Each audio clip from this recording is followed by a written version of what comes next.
Hey there, Trisha with Upcycled Stuff. Today I'm going to show you how to make these cute little star-shaped ornaments out of an old window screen. You can see I've used a few different colors of embroidery thread and they're all pretty cute in their own right. So let's stop chatting and get to it. Let me tell you what you need to make these. You'll need a pair of scissors. You'll need some sort of a glitter paint. I use silver on the stars that I'm doing today, but this is a gold one. You can get it at your local craft store. This one's from Hobby Lobby. You can probably try to do this with like Mod Podge and a bunch of glitter instead of spray paint, although I think it'll be a lot messier than spray painting it on. Very little glitter came off when I was working with this. So you'll need some embroidery floss, not thread, and a needle, a star-shaped pattern, or you could do anything. You don't have to do a star. You could do stockings or Santa Claus, whatever floats your boat. Just a little scrap piece of quilt batting, just big enough to cover your star. And then you'll need a piece of screen. Now I've already spray painted mine, so that'll be your first step, is to spray paint with whatever color you'd like. Some people might prefer to spray paint afterwards so you don't have a big chunk of spray painted screen, and I think either way is fine. I just didn't want to have little tiny pieces that were so lightweight that when I spray painted them outside, the wind blew them away. So whatever your preference is. Very little glitter, like I said, came off when I was cutting it, so it wasn't a big problem.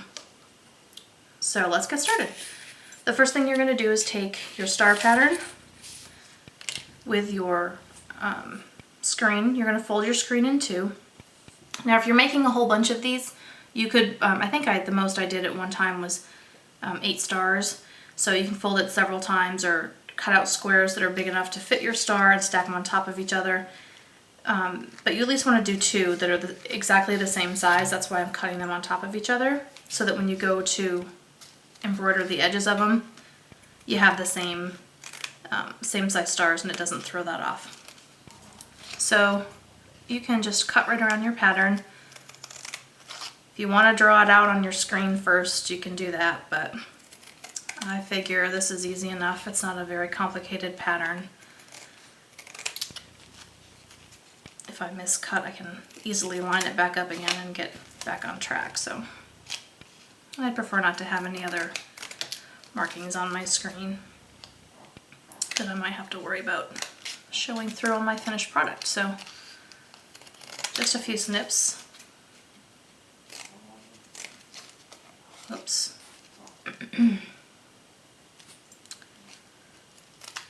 Alright, so now you should have 2 pieces of screen that are the same size. Next thing you're going to want to do is take your batting.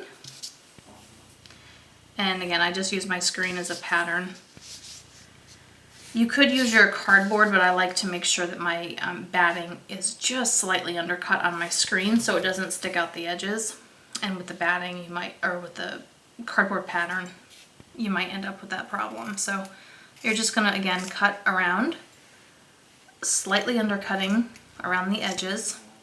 And that's just so you don't have long threads of cotton spilling out the edges. You're gonna have some, but you'll see once you start embroidering the edges, it'll hide the little bits, but you don't want too much of it hanging out.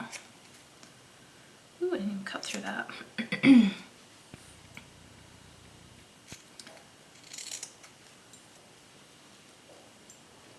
Now this screen I got from, I know they sell screen that you can use, but this is upcycled stuff, so I'm looking for old things. My place where I used to live, the landlord had this, so embarrassing, had this pile of trash in the backyard. Now, the backyard was very huge.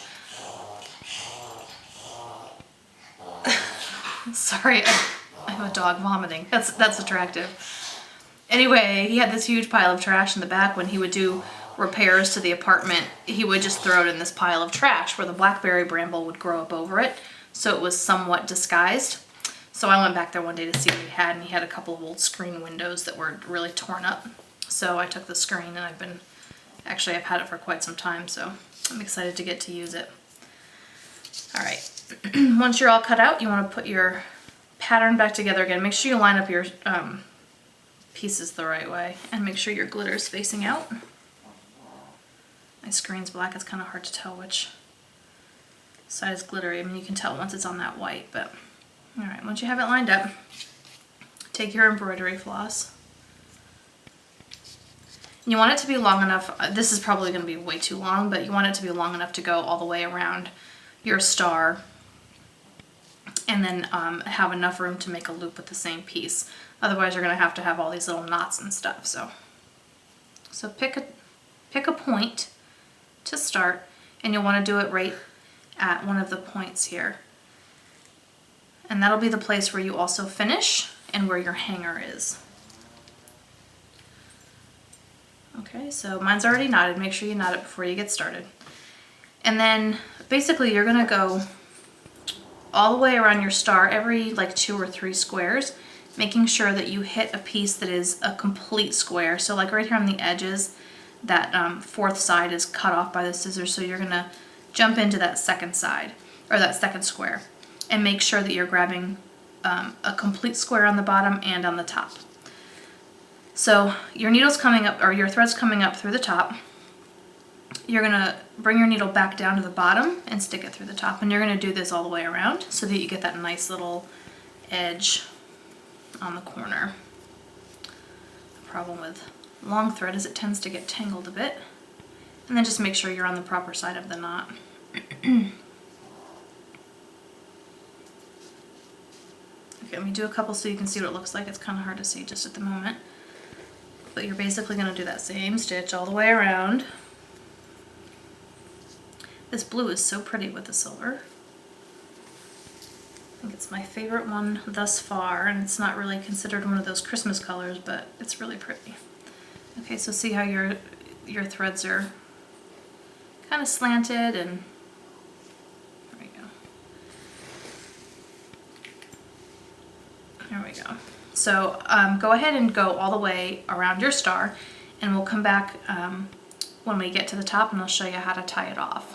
So once you get to the edge, you're going to have a piece of your embroidery floss that's coming up through the star.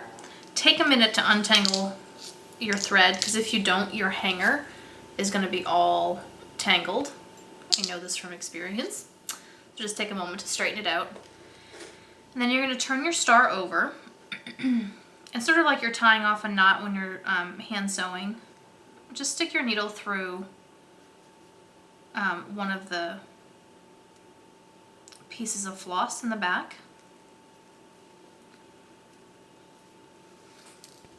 You want it to be near the top because you're going to be making a hanger out of it. So pull it all the way through the first time, and then go through the second time, the very same one.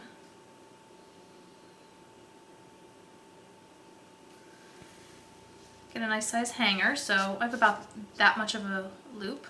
You can make it a little bit smaller probably. Okay. And then hold the loop with your finger so it doesn't go through the hole or through the stitch that you're about to make. So one more time, go back through that very same loop and then stick your needle through and tie it off. And that's it. And just give it a good snip. Trim this one off.